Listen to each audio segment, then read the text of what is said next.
A melhor coisa sobre cães mortos é que você não precisa alimentá-los. A pior coisa, provavelmente, é o cheiro. De qualquer forma, é disso que minha mãe reclamava. Ela achava que estava tendo um vazamento de gás embaixo da casa. Ela nunca me deixaria ficar com o Robert se soubesse de onde realmente vinha o cheiro. Foi difícil para eu me manter normal quando ela ligou na empresa de gás para reclamar, mas acho que no fim não percebeu minha culpa. Quando minha mãe está com raiva, ela não é muito boa com pequenos detalhes como eu sou. Tudo isso começou há cerca de 2 meses. Eu queria um cachorro, meu pai também, então adotamos um e nos consideramos uma família feliz. Robert era um cão magro com uma mancha branca no peito como uma pluma de renda. Achei que ele parecia um alienígena de tão magro, mas isso fazia parte de seu charme. Ele era muito medroso e não gostava de ser abraçado, mas sempre conseguiu sentir quando eu estava deprimido e corria para colocar a cabeça em meu colo. Robert era a alegria que deveria curar o humor da minha família. E isso funcionou por um tempo. Sempre que alguém levantava a voz, Robert começava a correr ou a choramingar e a discussão acabava. Não importa qual lado estava certo, se alguém assustava Robert com gritos enquanto tentava provar seu ponto de vista, então já perdeu a moral. Meus pais se adaptaram. Eles aprenderam a discutir em um tom frio e monótono, que era ainda pior do que gritar. Robert também podia sentir a tensão no ar, e sei que isso o deixou com mais medo ainda. Tentei falar com os meus pais, mas eles insistiram que falavam em vozes normais e que eu estava imaginando coisas. O que um menino de 12 anos poderia entender sobre assuntos adultos ou psicologia animal, afinal? Bem, aqui está algo que aprendi. Cães, em ambiente hostil, comportam-se de maneira hostil. Uma pequena mancha úmida no carpete, às vezes um cocô no azulejo da cozinha. Nada demais, certo? Errado. Foi esse pequeno estresse extra que levou meus pais ao limite. De repente, Robert assumiu um novo papel terapêutico na casa, o culpado de tudo. A conta de luz veio mais cara, grite com o cachorro por ser culpa dele.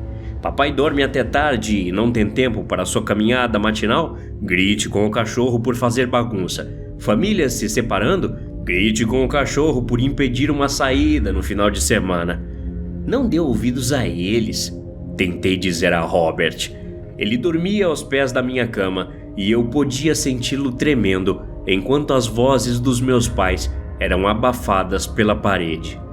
Eu dizia: eles latem, mas não mordem, Robert. Você entenderia se fosse humano como eu. Quanto mais alto as vozes de meus pais ficavam, mais ele choramingava. Então, as portas começaram a bater e o gemido se transformou em um longo uivo. Minha mãe abriu a porta do meu quarto e começou a gritar. Meu pai estava na sala, arrastando uma mala em direção à porta da frente. "Cale essa boca, cachorro imundo!" minha mãe gritou. "É por isso que estamos estressados, ouvindo esse maldito uivo o tempo todo." Meu pai estava indo embora. Tudo bem, mas eles não tinham o direito de tratar Robert dessa forma. No momento em que o meu pai abriu a porta da frente, Robert saiu correndo.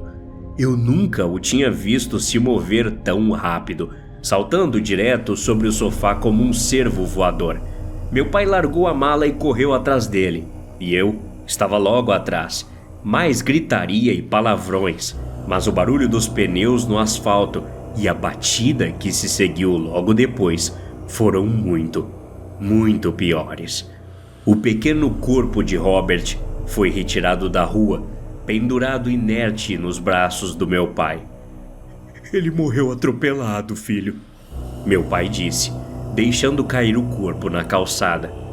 Essa foi a primeira vez que Robert ficou parado o suficiente para eu segurá-lo. Meu pai estava gritando com o homem que saiu do carro, minha mãe gritando com meu pai por deixar a porta aberta, o motorista que atropelou gritando com os dois. Ninguém pareceu notar que eu estava chorando abraçado com Robert. Não pude deixar de me perguntar se eles estariam agindo da mesma forma se fosse eu quem não estivesse mais vivo. Era coisa demais para processar. Larguei o corpo enrijecido e corri cegamente pela rua de pijama.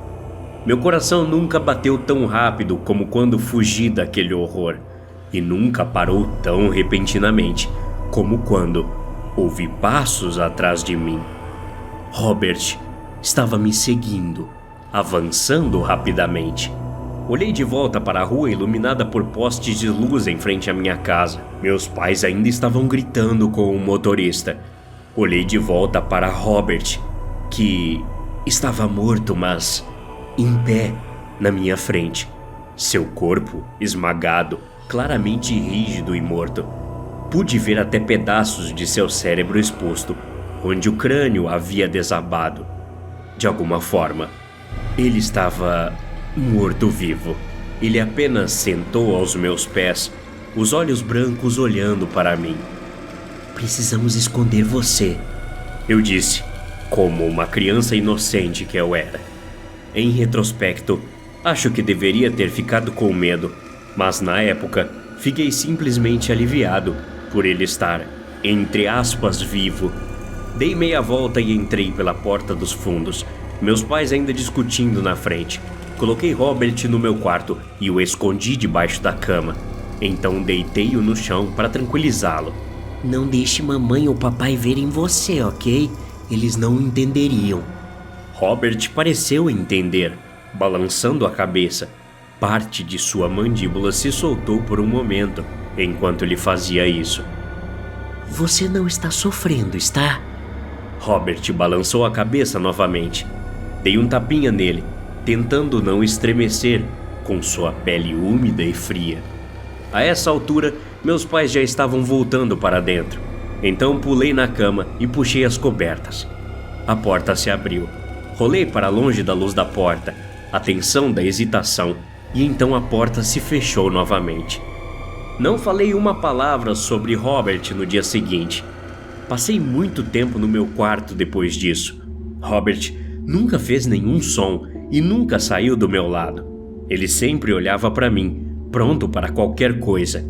Quando eu ligava a TV, ele deixava eu usá-lo como travesseiro. Passeio de bicicleta tarde da noite?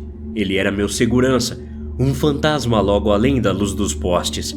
Não eram mais apenas truques normais que um cachorro normal aprenderia. Ele não estava aprendendo, mas sim imitando tudo que eu fazia. Se eu começasse a escovar os dentes, Robert se inclinava na pia e levantava a pata. Ele tentou vestir meu pijama quando me preparei para dormir, e quando sussurro para ele se esconder, ele sussurra de volta. "Fique tranquilo, eu me escondo bem", ele dizia, cada sílaba difícil e estranha saindo de sua boca. Isso me deu arrepios na primeira vez que ouvi. Claro que foi incrível, mas ouvi-lo lutando com as palavras me fez pensar em uma pessoa surda pronunciando coisas que não consegue ouvir. "Robert, você não precisa falar", eu disse a ele. Robert sorriu, uma expressão não natural que barrava suas presas. "Eu serei igual você." Eu ainda amava Robert, mas algo mudou depois disso. Eu senti que quanto mais ele me entendia, menos eu o entendia. Também comecei a pegá-lo fazendo mais coisas sem mim. Acordei no meio da noite uma vez e vi que ele não estava no quarto, embora estivesse lá novamente quando acordei pela manhã. Então, uma vez sozinho no banheiro, Robert estava apenas encostado no balcão e olhando no espelho. "Cara feliz", disse ele tentando sorrir. "Cara triste", disse ele, a expressão mudando apenas sutilmente. "Eu te amo. Obrigado pelo café da manhã", disse ele, percorrendo lentamente cada palavra. Robert não estava apenas aprendendo a ser como eu, mas sim ser idêntico a mim. Acho que foi a primeira vez que tive medo dele. Ao mesmo tempo, Eu não podia exatamente confiar na minha mãe. Ela estava pior do que nunca desde que meu pai foi embora. Só chega em casa à tarde da noite e está sempre pronta para gritar com a primeira coisa que vê. Então, eu apenas guardei o segredo para mim mesmo. E a cada dia ficava um pouco mais assustado. "Cara feliz", ele disse, e realmente sorriu. Seus dentes até pareciam um pouco mais humanos. "Cara de raiva", disse ele. Eu nunca notei que ele tinha sobrancelhas antes, mas elas estavam claramente franzidas. Foi nessa época que Robert começou a andar de pé nas patas traseiras também. Caía muito no início, mas depois de alguns dias quase se movia naturalmente. Eu não gostava mais quando ele me olhava. Parecia que eu estava sendo estudado. Isso continuou por cerca de 2 semanas antes que meu pai voltasse para casa. Tranco a porta assim que ouço meus pais conversando na sala.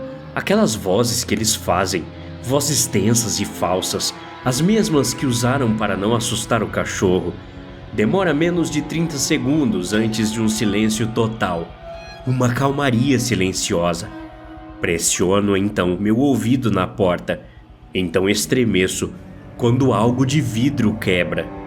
Um porta-retratos, talvez? "Corre!" sussurra a voz debaixo da minha cama.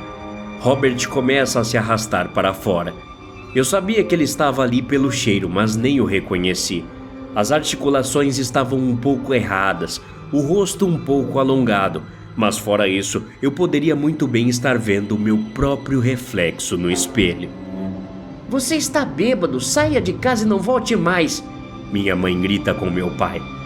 "Fora da minha própria casa? Largue de ser idiota", meu pai rebate. "Solta, você está me machucando", minha mãe grita. "A janela", Robert diz. Outro barulho na sala de estar. Não consigo mais entender as palavras, os gritos são incoerentes.